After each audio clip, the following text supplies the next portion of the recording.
Hi guys, welcome back to my channel. I hope you guys are all doing well. If it is your first time here, my name is Hanan and welcome to the channel. Today we're going to be diving into talking about how to launch a successful small business and growing business. This is going to be a jam-packed video, something that I've been super excited to talk about over on my YouTube channel and kind of delayed a little bit, I'm not gonna lie to y'all, because I was really trying to make sure that I had good information to give you guys. So I took my time making sure that the information that I give you guys is valuable. So go get your pen and paper before you start this video. I get a lot of questions asked on how I was able to transition from being an occupational therapist to a full-time digital artist and entrepreneur.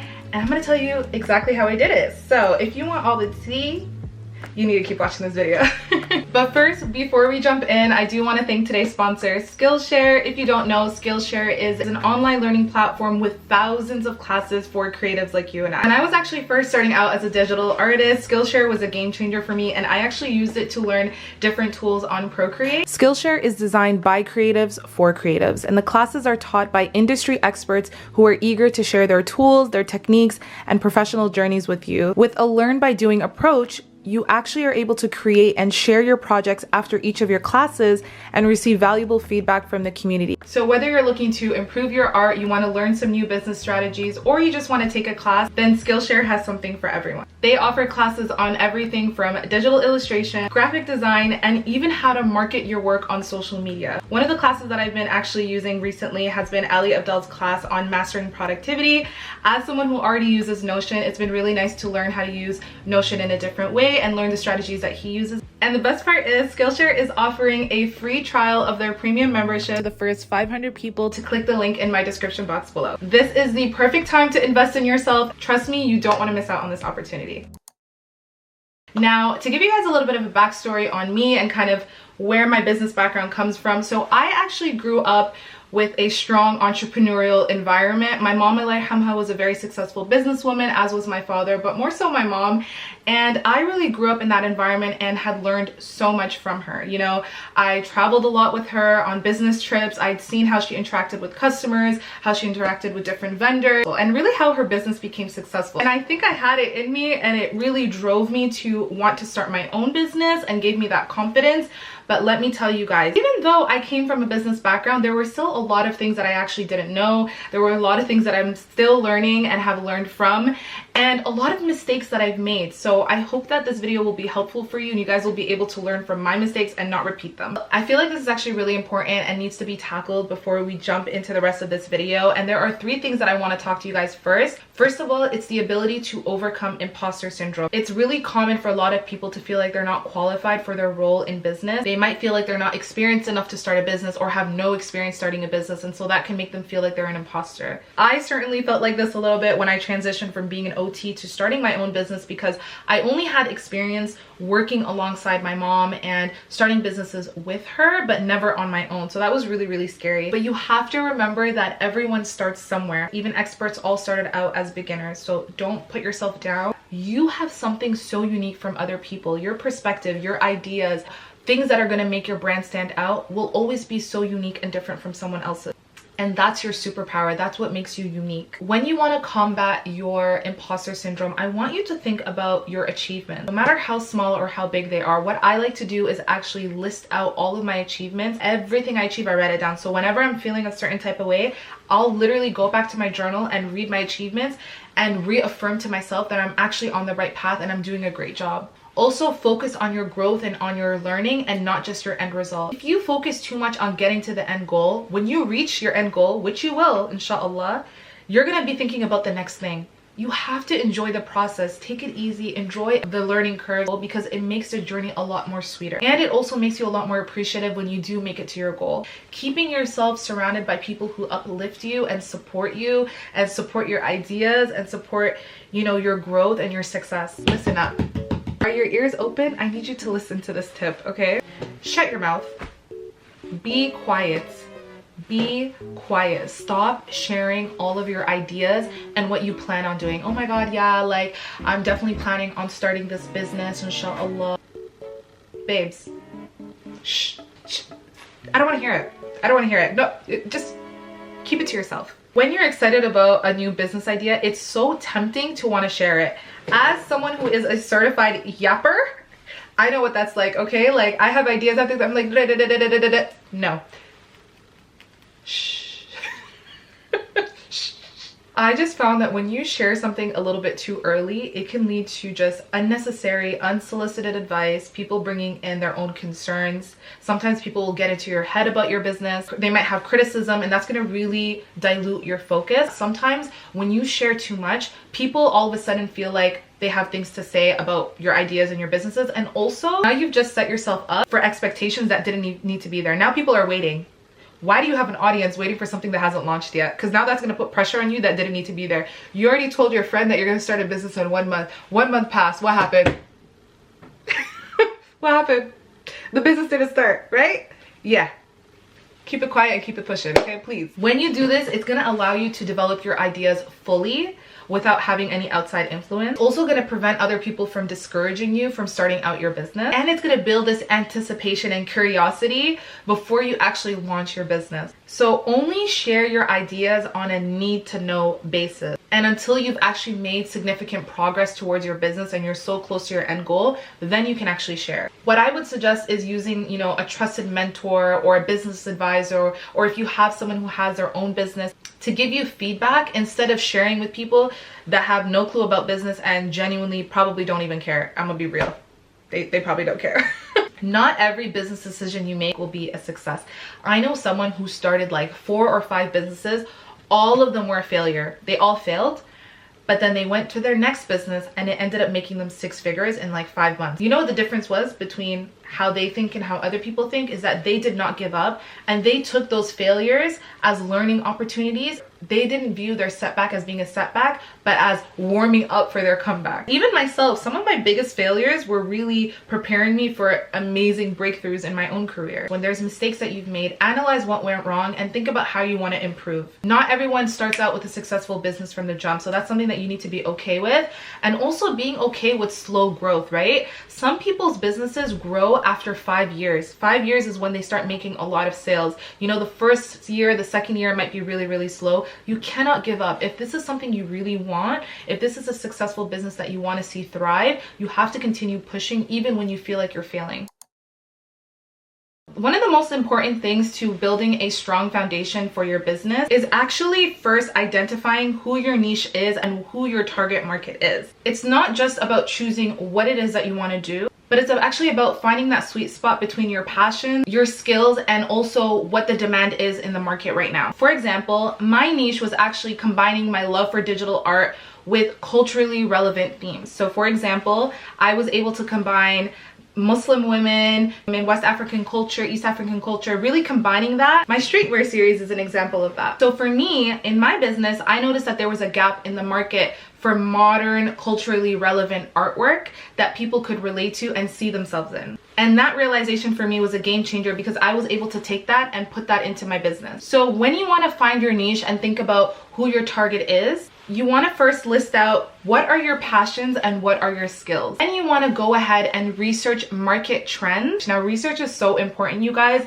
That is where you actually figure out what market demands are and what's really popular. Now, when I say research, there are a lot of different ways that you can do this. One of the tools that you can use are things like Google Trends. Actually put down terms and see what's really popular. Other things are things like social media, like Instagram and TikTok. One thing that's been really popular, for example, and we'll touch on this a little bit more later, are abaya companies. We see a lot of abaya companies that are coming. What is it about these abaya companies that are so popular? Then what you want to do is identify where are the gaps in those market and how can you place your business in this market. Are there any areas that are underserved in the market that you feel like your business can do well in? And also consider how your perspectives are unique from other businesses. Now, when I talk about gap, a perfect example of this could be one of the things I've noticed a lot of people complaining about has been how expensive it is to find abayas that are affordable. And while I understand that, I also know from a business perspective, the reason why clothing is expensive is because usually they're produced ethically. A lot of the times the materials are expensive,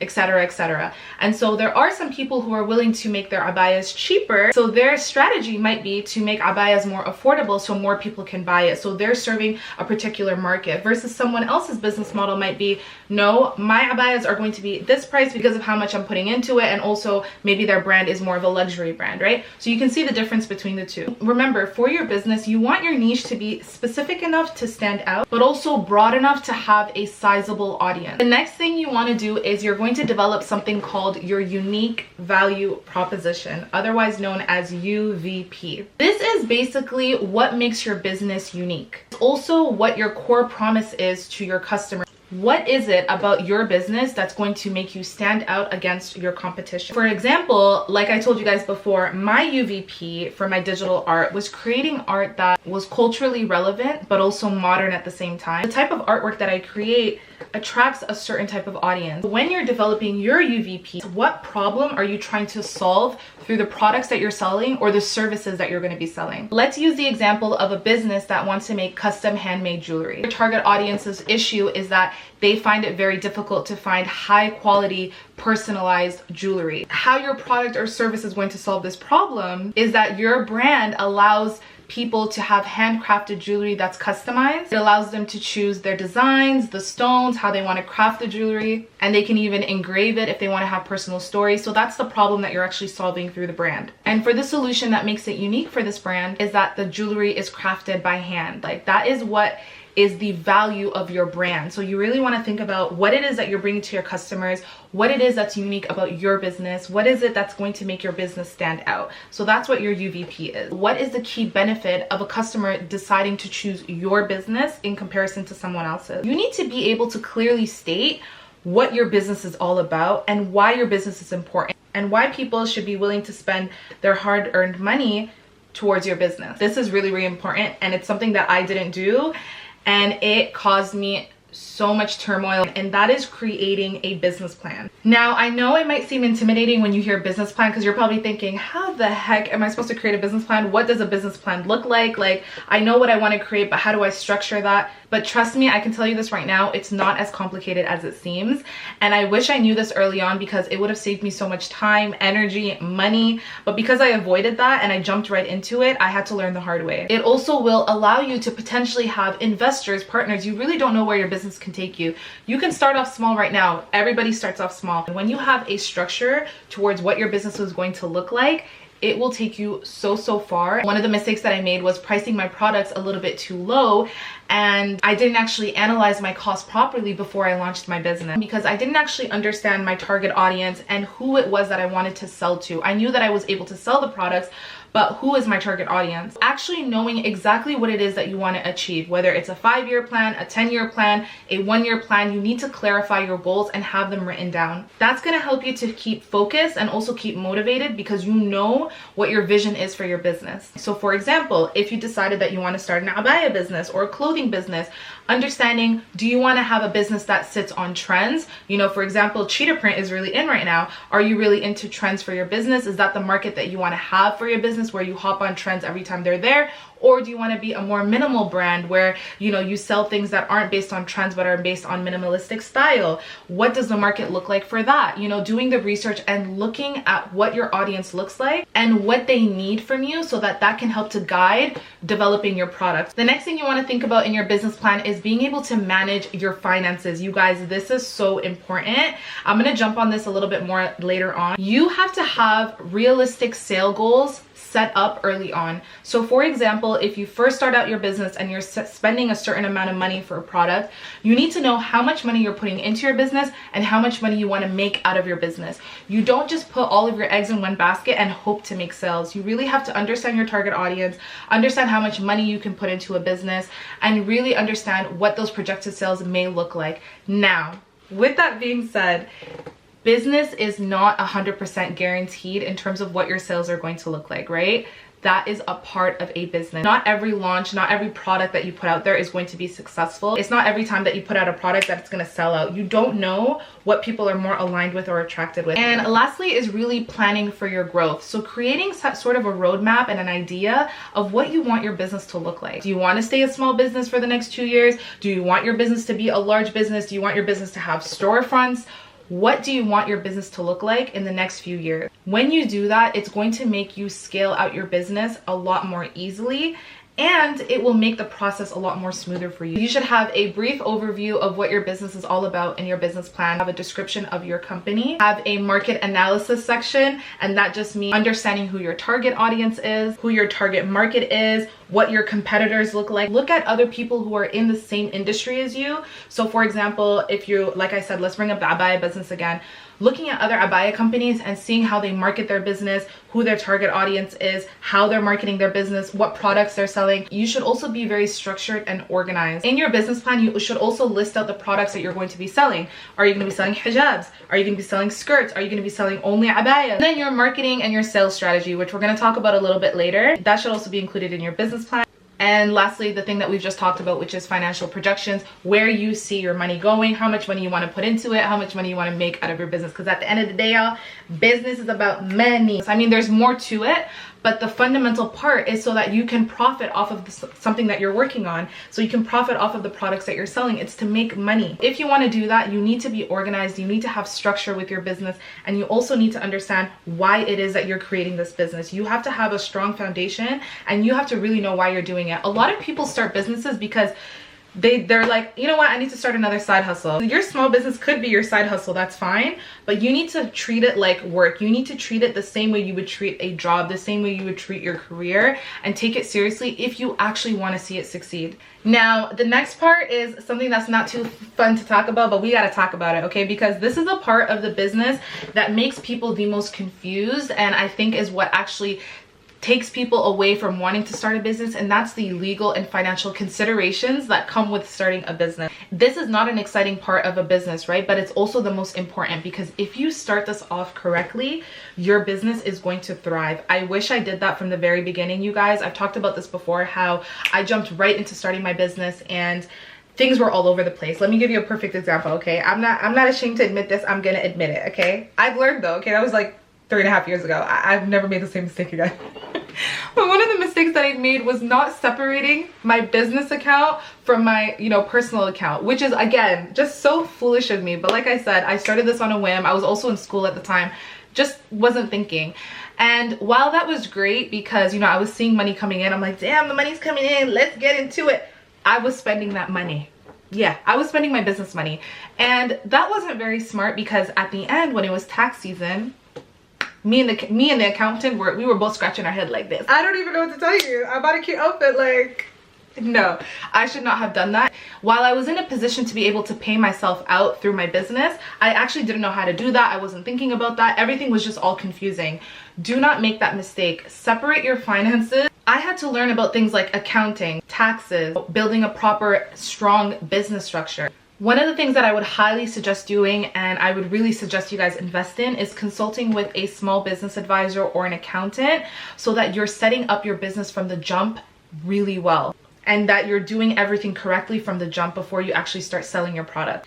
And you know what? It might seem like an unnecessary expense, but I promise you guys, it will save you so much time, and it will save you headache in the future, and your future self will thank you. Some of the things that you need to consider during this stage is registering your business name. So that, make sure that name's not taken, because you don't want to get sued, right? Like, yeah, make sure that business name is not taken. Figure out how you want to set up your business. Are you going to be an LLC? Are you going to be a sole proprietorship? You need to look into that. All of these terms sound very confusing, but when you're actually setting up your business through your region, your country, your city, you'll be able to see all of those terms there, and you can just Google it or research what those terms mean. I'm not going to go into that in this specific video. If you guys want me to, I can, but that would just take really, really long. But you can do the research for that and try to figure out how you want your business structure to be set up. You may also need to obtain certain permits or licenses depending on where you're from. Really look into that as well. So you need to actually do your research on what the perks are of having a business account with certain banks. Also, you need to know what your tax obligations are for your business, okay? Please. Don't run away from the tax man, because he gonna come and find you. I'm telling you this right now. Don't run away from the tax man. Find out what your tax obligations are. Please, please, please keep track of all of your expenses. Get a book, get an Excel sheet, make it a habit to keep track of all of the money that you're spending for your businesses. If you are spending money on plastic bags, if you're spending money on the boxes, the branding, you spent money on hiring a graphic designer, you spent money on buying the materials for maybe the abayas that you plan on selling, that is all part of your business expenses, and that's going to go into your taxes and lower your taxes if you end up making a lot of money. That's going to go into your tax system. So you need to keep track of all of the money that you're spending and make sure that you are super organized. One of the systems that I like to use is an Excel sheet. If I'm spending money on my business, I'm able to track it through my Excel sheet, and I can see how much money I've spent this month on my business. Excel worksheets that you can actually buy and download and keep track of your business and how much money you are spending. Let's get to the fun part of the video, okay? I need to relax, but let's get to the fun part of the video. So this is the part that I think people jump on first before they do all of the boring stuff, like I like to say. People like to jump into this part, and that's actually developing your brand. The first thing you want to think about is how you want to craft your brand identity. Like, people start off on creating the logo, the aesthetics, the themes, all of that. They don't even know what the business is about. They don't even know what their mission statement is, and they've already started creating a logo. After you've done all of the things that we've talked about, now you can think about how you want to craft your brand identity. So this includes things like your logo, the theme, you know, what your color palette is, what the messaging is for your business. I'll give you a perfect example of this. One brand that just comes to mind immediately is Vela Scarves, right? Vela Scarves is an incredible hijab brand, and you can tell from their imaging and their branding and the way the hijab flows and how they do their photo shoots that they have a certain brand identity that they follow, simply down to their color scheme online, like their online presence, for example, or even through their website. When I hear Vela Scarves, I'm thinking modal hijab, you know, 26-inch bust down. I'm thinking about how they, you know, I'm thinking aesthetics. That's what I think immediately. I'm like, aesthetics. Yep. Vela Scarves, aesthetic, they go together.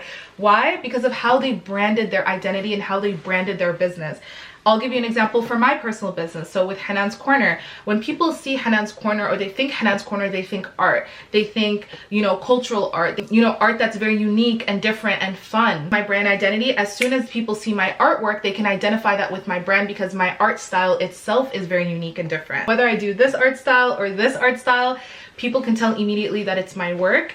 And when they see it, it attracts them to a certain brand. They know that this is associated with Hanan's Corner. Think about what the visual elements of your brand are going to be. What is your brand logo going to look like? What is your theme for your website going to look like? What is your imagery, your style, the models and how they're going to be posed? Like, what is it about your business that's going to be visually pleasing? Also, your brand voice. So that's really the tone and the communication that your brand is going to have. How is it that you're going to express and communicate with your customers? Then you want to think about your brand values. What is it that your business stands for? For example, if you're doing a clothing business, are you creating clothing for businesswomen? Is that your target audience and that's who your business stands for? Is your business for modest women? Every brand should have a story. What is it about your brand that makes it so unique? There has to be a narrative behind your business, and that's something that you want to think about. It's something that you see a lot of the times when you go on brand websites. They'll have a little section, their about section, where they talk about their brand story, how their brand came about. That's something that you also want to think about. Now, in today's digital age, it is so important to market your business, and it's actually a lot easier than it used to be, because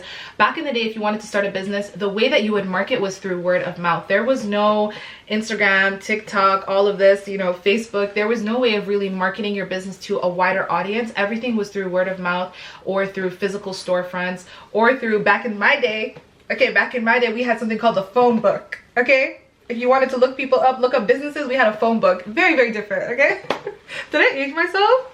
Maybe, but anyways, having a strong online presence is crucial for any business, and that's actually how you will have potential customers find you, new customers, your old customers. That's how they're also going to learn about the products that you sell, what kind of services you offer. If you decide to do consulting, for example, your presence online should be able to portray that. Your online presence is what's going to make people decide whether or not they're going to choose to buy from your business. So when I first started out, it was a little bit different for me because I started out and Instagram was my main platform. I really focused on creating consistent, high quality content that would attract a new audience and get them to purchase from my business. And not only was my art something that really resonated with my audience because it was art that was really important and art that's not normally seen, but it also inclined them to want to buy from it because it's art that they've never seen before. So some key things you want to think about for your online presence is, you know, making sure that you have a professional website set up. Now, you don't have to start off with a professional website at all. Like when I first started out, I started out with Etsy. You can always start off small depending on what type of services you provide.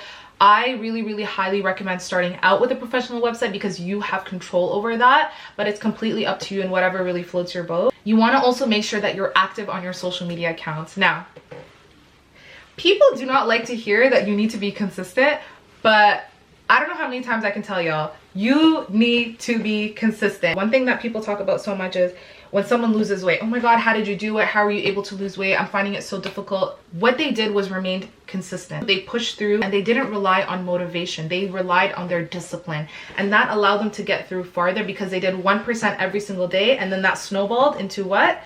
100%. So it's the same thing with your social media accounts. If you want to see your business grow on social media and you want to have a new audience, you have to remain consistent. So that can mean things like creating a schedule. You don't have to post every single day, but you can post 2 to 4 times a week, 2 to 3 times a week. Really create a schedule that works for you, but you have to remain consistent because the more you post, the more people will remember you and the more they'll be able to see your brand. One brand that just literally came to mind to me right now that I always see on my page is Kay-Ali. Kay-Ali literally posts every single day. I will say what makes her a little bit different from other businesses is she's a large business. She has a team behind her. It's a lot easier for her to post consistently. But you can see that the more I see her content, the more I'm like, I'm about to get another perfume because you're really selling me on this perfume. You're really selling it to me. And it's because of her online presence and how consistent she is online. Other things you want to think about is email marketing. You know, maybe having a little incentive where if a customer leaves a review, they get 10% off of your product. And as you continue to grow, you're going to be able to figure out better marketing strategies. Now this video, I'm not going to go into depth of how to do that. I don't think that this video is meant for that. I'm just trying to give you guys ideas on how you guys can launch your business. But if you guys want me to talk about that more in another video, I definitely can. And you want to think about how you want to network. Guys, networking is so important. As someone who used to be very, very socially anxious, I would always step away from any networking opportunity because I was like, it ain't for me. Like, I don't know how to talk to y'all. Like, I could talk online, but talking in person, nah, nada. That was me in the past. As soon as I overcame that hurdle and that challenge, when I tell you guys networking has quite literally changed the trajectory of my business, I'm not even exaggerating, right? And now when I talk about networking, I'm talking about going out of your way to find out events that are happening and being hosted within your city. There are always networking events that are happening. If it's not in person, it's online. These are the events where you actually meet people who are in your industry that you're really interested in meeting, who are in positions that you would love to be in one day, who have successful businesses that you can learn from. The more you learn, the better it is for your business. And you have to be able to get out of your comfort zone, be a little bit uncomfortable, and allow yourself to meet people in these settings. The ability to network has allowed me to collaborate, to have mentorship opportunities, and also to mentor other people for their businesses. And it also has allowed me to develop new business ideas too. Do not underestimate the power of community and networking in your entrepreneurship journey. If you are not good with people, your business is done, okay? You have to know the importance of customer service because that is what's going to drive people to come back and repurchase from you again. But it's also what's going to push people to want to talk about your business more through word of mouth. And I really feel like it's actually one of the most effective marketing strategies is just hearing about a business through someone else. When someone tells me about a business, I remember it and I actually go out and do my own research to buy from that business. You want to really also take in your customers' feedback and what their experience was like from you. So for example, you know, having them leave reviews of their experience so that even other customers can see their reviews. And when I talk about customer service, I'm not just talking about being able to handle complaints. Experience that they have from when they purchase your product all the way to when they receive your product is so important. So in conclusion, to wrap this entire video up, starting a business can be really challenging and can come with a lot of different setbacks, but it can also be so exciting because that journey that you're going through with your business is filled with so many opportunities and chances to learn. But don't forget, a lot of the people that you look up to, like I said, who are successful also started off as beginners too. So really learn to stay focused on your goal, be willing to learn and adapt, and don't be afraid to take that first step. If you are working on a certain business, if you do have a business, what has your experience been like having a business? What are some things that what are some things that you would like to see for your business? I would love to hear from you guys in the comment section below. I really hope that you guys were able to find this video helpful. If you guys enjoyed this video, of course, do not forget to like, comment, and subscribe. I love you guys so much, and I will see you guys in my next video.